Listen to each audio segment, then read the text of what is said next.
والصلاة والسلام على أشرف الأنبياء والمرسلين نبينا محمد وآله وأصحابه أجمعين أما بعد عن عثمان بن عفان رضي الله عنه قال رسول الله صلى الله عليه وسلم خيركم من تعلم القرآن وعلمه متفق علیہ۔ محترم حاضرین، قرآن کریم کی فضیلت کے سلسلے میں چند باتیں آپ کے سامنے گزشتہ درس میں بھی رکھی گئی اور انشاءاللہ یہ سلسلہ ہمارا جاری رہے گا۔ فضائل قرآن کریم کی فضیلت کے سلسلے میں آج جو روایت آپ کے سامنے پیش کی گئی ہے، عثمان ابن عفان رضی اللہ تعالیٰ عنہ حدیث کے راوی ہیں، وہ فرماتے ہیں کہ میں نے رسول اللہ صلی اللہ علیہ وسلم کو فرماتے ہوئے سنا، تم میں سب سے بہترین شخص وہ ہے جو قرآن کریم کو سیکھے اور اسے سکھائے۔ حدیث چھوٹی سی ہے، مختصر ہے، لیکن غور اور فکر کرنے کی بات ہے کہ اس حدیث میں پیارے نبی جناب محمد رسول اللہ صلی اللہ علیہ وسلم نے دنیا کا سب سے بہترین شخص کس کو قرار دیا ہے؟ تم میں سب سے بہترین شخص وہ ہے جو قرآن کریم کو سیکھتا ہے اور اسے سکھاتا ہے۔ تو قرآن کی تعلیم یہ سب سے تمام تعلیمات میں اور تمام علوم میں سب سے اشرف اور افضل ہے، اور کیوں نہ ہو جبکہ یہ کلام اللہ ہے، اللہ تبارک تعالیٰ کی کتاب ہے، اللہ تبارک تعالیٰ کا کلام ہے، اور اللہ تبارک تعالیٰ کی جو فضیلت، جو اہمیت ہے، اللہ تبارک تعالیٰ کا جو مقام و مرتبہ ہے، وہ جو تمام عیوب سے،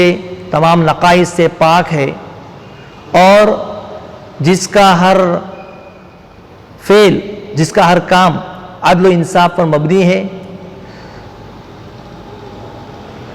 جو پوری کائنات کا خالق، مالک اور رزق کا انتظام کرنے والا، بارش کا نزول کرنے والا، پانی برسانے والا، زمین سے غلہ اور اناج اگانے والا، اور پوری دنیا اور پورے دنیا جہاں تمام مخلوقات کو پالنے والا جو اللہ تبارک تعالیٰ ہے، تو عبادت کی لائق ذات بھی اللہ کی ہے، اور اس کا جو کلام ہے وہ بھی افضل اور اشرف، اور سب سے اس کا مقابلہ کوئی نہیں کر سکتا۔ اس سے پہلے بھی جو کتابیں نازل ہوئی اللہ تبارک تعالیٰ کا کلام تھا، لیکن سابقہ جو کتابیں تھیں ان میں تحریف ہو چکی ہے، بدل دی جا چکی ہے، لوگوں نے اپنے اپنے اعتبار سے، ان کے ماننے والوں نے اس میں تحریف کر ڈالی ہے، اس کو بدل دیا ہے۔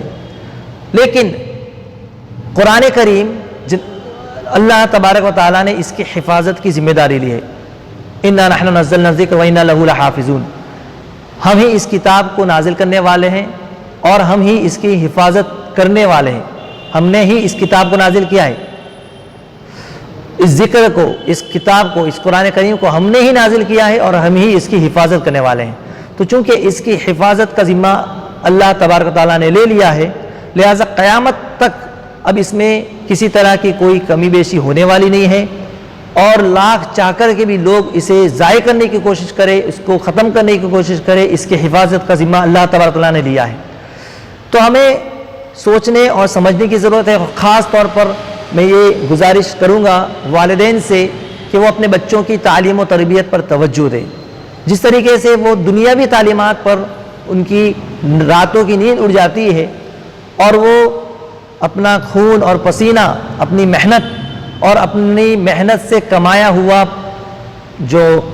مال ہے، جو دولت ہے، اسے وہ لوگ پانی کی طرح بہاتے ہیں۔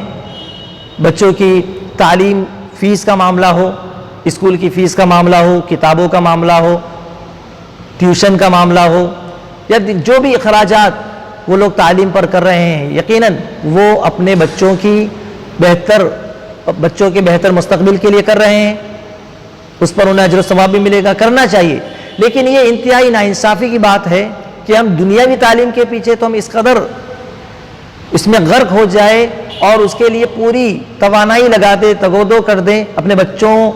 کو سمجھاتے رہیں، لیکن دین کی ہمیں کوئی فکر نہ ہو، خاص طور پر قرآن کریم کی تعلیم۔ اور آج دیکھیے، آج کا جو ماحول ہے، ہم نے دیکھا کہ رمضان المبارک کا مہینہ آیا، اور لاک ڈاؤن کی وجہ سے مسجدوں میں نماز نہیں ہوئی، تراویح کی نماز لوگوں کو گھروں میں پڑھنا پڑا، تو جو لوگ جنہیں قرآن نہیں آتا تھا یا قرآن کریم کا کچھ حصہ انہیں یاد نہیں تھا، انہیں کتنی دقتوں کا سامنا کرنا پڑا۔ تو میرے بھائیوں، میرے دوستوں، ہمیں چاہیے کہ ہم اپنے بچوں کی دینی تربیت کی طرف توجہ دیں، قرآن کریم انہیں سکھائے، انہیں سمجھائے، انہیں پڑھائے۔ اور قرآن کریم سیکھنے اور سکھانے کے لیے اگرچہ بچپن میں جو سکھایا ہوا ہے، جو چاہے یاد کرنے کا معاملہ ہو یا سکھانے کا معاملہ ہو، وہ بڑے ہونے کے بعد وہ چیز ویسی یاد نہیں رہتی ہے۔ تو قرآن کریم بچپن سے ہی اپنے بچوں کو سکھائیں، سمجھائیں، یاد کرائیں۔ لیکن عمر کی کوئی قید نہیں ہے قرآن کریم سیکھنے کے لیے۔ اگر کوئی بچپن میں نہیں سیکھ پایا تو وہ جوانی میں بھی کوشش کر سکتا ہے، یہاں تک کہ اگر کوئی بڑھاپے میں بھی اگر وہ پڑھنے کی اس کا شوق پیدا ہوا ہے تو وہ شرمائے نہیں۔ بہت سارے لوگوں کو دیکھا جاتا ہے کہ ان کا شوق ہے، وہ پڑھنا چاہتے ہیں قرآن کریم، لیکن سیکھنا چاہتے ہیں، لیکن شرما کر کہ لوگ کیا کہیں گے، یا اپنے گھروں میں بچے کیا کہیں گے، بڑے کیا کہیں گے، جوان کیا کہیں گے، یہ سوچ کر کے وہ لوگ پڑھتے نہیں ہیں۔ ایسا کرنا یہ غلط ہے۔ قرآن کریم سیکھیں، اسے سکھائیں، کیونکہ اس سے افضل شخص کوئی نہیں ہے اس روئے زمین کے اوپر، اس دنیا کے اندر۔ اس سے بڑا خوش نصیب جو قرآن کریم کو سیکھنے والا ہے، سکھانے والا ہے، اس سے افضل اور بہتر کوئی بھی نہیں ہے۔ لہٰذا آج کے اس فتنوں کے دور میں خاص طور پر ضرورت اس بات کی کہ ہم اپنے بچوں کا تعلق قرآن کریم سے جوڑیں، انہیں سمجھائیں، چاہے کبھی سختی کا معاملہ کرنا پڑے تو کریں۔ دنیاوی معاملات میں تو ہم کتنی سختی کرتے ہیں۔ بچے اگر اسکول کا ہوم ورک نہیں کرتے تو ماں باپ انہیں ڈانٹتے ہیں، مارتے ہیں، ضرورت پڑنے پر مارتے بھی ہیں، انہیں کھانا تک نہیں دیتے، کیونکہ وہاں انہیں اس بات کا احساس ہوتا ہے کہ ہماری اتنی فیس لگی ہوئی ہے، ہمارا اتنا پیسہ ہم نے اپنے بچوں کے اوپر، ان کی تعلیم کے اوپر خرچ کیا ہے۔ لیکن وہیں پر ہم اپنے بچوں کو قرآن کریم سکھانے کے معاملے میں وہاں پر ہم لوگ دیکھتے ہیں اور غفلت کا مظاہرہ کرتے ہیں، یا تو مکمل طور پر پڑھاتے ہی نہیں ہیں، بچے بڑے ہو جاتے ہیں۔ یہی وجہ ہے کہ آج بڑی عمر کے بچے جن کی عمر 10 سے زیادہ ہو گئی ہے، 12 سال ہو گئی، 15 سال ہو گئی، جوان ہو چکے ہیں،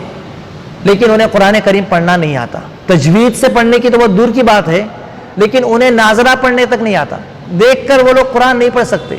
اس سے بڑی ہمارے لیے بدنصیبی کی بات اور کیا ہو سکتی؟ قرآن کریم آج ہم دیکھ کر نہیں پڑھ سکتے، ہمارے بچے دیکھ کر کے نہیں پڑھ سکتے، کیونکہ ہمارا پورا دھیان، ہماری پوری توجہ صرف اور صرف دنیا ہے، دنیا کمانے کے پیچھے، کہ ہم بھی دنیا کما لیں، ہمارے بچے بھی دنیا کما لیں، ان کا مستقبل بن جائے، ان کا فیوچر اچھا ہو جائے۔ تو فیوچر کی ہم ہمیشہ بات کرتے رہتے ہیں اپنے بچوں کے تئیں کہ ہمارے بچوں کا فیوچر اچھا ہونا چاہیے، لیکن میرے بھائیوں، میرے دوستوں، آخرت سے بڑھ کر کے فیوچر اور کیا ہو سکتا ہے؟ کیا جنت انہیں نصیب ہو جائے اس سے بہتر بھی کوئی فیوچر ہو سکتا ہے؟ اس سے بہتر بھی کوئی مستقبل ہو سکتا ہے؟ تو آخرت یہ انتہائی ضروری ہے ایک مومن کے لیے کہ اس کے سامنے اس کا مطمع نظر آخرت ہو، آخرت کی اس کو فکر کرنی چاہیے۔ اس کا مطلب یہ نہیں کہ وہ دنیا کی فکر نہ کرے، یقیناً اپنے بچوں کو دنیاوی تعلیم دیں، یقیناً اپنے بچوں کی تعلیم کی طرف توجہ دیں، انہیں سکھائیں، انگلش پڑھائیں، انہیں جو چاہے پڑھائیں، ڈاکٹر بنائیں، انجینئر بنائیں، لیکن سب سے پہلے آپ انہیں قرآن کریم پڑھنا سکھائیں، دین سے ضرور جوڑیں۔ آج ہمارے نوجوان بچے وقت ضائع کر رہے ہیں موبائل کے اندر، اور مختلف قسم کے جو گیم جو کہ اور اس طریقے سے ویڈیوز آ چکے ہیں جس میں صرف بے حیائی ہے، بے شرمی ہے، ایسے سیریلز، ایسے ویڈیوز، اس طرح کے پروگرام آ چکے ہیں انٹرنیٹ کے اوپر یا یہ کہ ٹی وی کے اندر کہ جس میں فیملی مل کر کے دیکھ نہیں سکتے، لیکن آج لوگ دیکھ رہے ہیں۔ بے حیائی اس قدر عام ہو چکی ہے، غیرت کا فقدان ہو چکا ہے، غیرت ختم ہو چکی ہے مسلمانوں کے اندر سے۔ ہمارے بچے فلاں نکڑ کے اوپر، فلاں جگہ کے اوپر سب 4-5 لوگ جمع ہوتے ہیں اور وہاں پر وہ لوگ مل کر کے گیم کھیلتے ہیں یا واللہ علم کیا کیا کر رہے ہیں۔ ایسے لوگوں کو سوچنا چاہیے، ان کے والدین کو سوچنا چاہیے کہ وہ اپنے بچوں کی کس طرح فکر کر رہے ہیں۔ کھانے کے وقت تو وہ لوگ بلا لیتے ہیں، لیکن وہ لوگ نماز پڑھے یا نہیں پڑھے، دین کا کام کر رہے ہیں یا نہیں کر رہے ہیں، اللہ کی دین کی طرف بلا رہے ہیں یا نہیں بلا رہے ہیں، نمازوں کی پابندی کر رہے ہیں یا نہیں کر رہے ہیں، قرآن کریم کا کتنا حصہ ہمارے بچے پڑھتے ہیں دن بھر میں، صبح سے لے کر کے شام تک ہمارے بچے کتنی دیر تک قرآن کریم کی کتنی آیات پڑھتے ہیں، اسے سمجھتے ہیں، اسے یاد کرتے ہیں، اس کی فکر ہمیں نہیں ہے۔ اس لیے اس چیز کی طرف بھی توجہ دینے کی ضرورت ہے۔ اللہ سے دعا ہے کہ اللہ رب العزت ہمیں توفیق عطا فرمائے۔ آمین۔ وما علینا الا البلاغ المبین۔ السلام علیکم و رحمۃ اللہ وبرکاتہ۔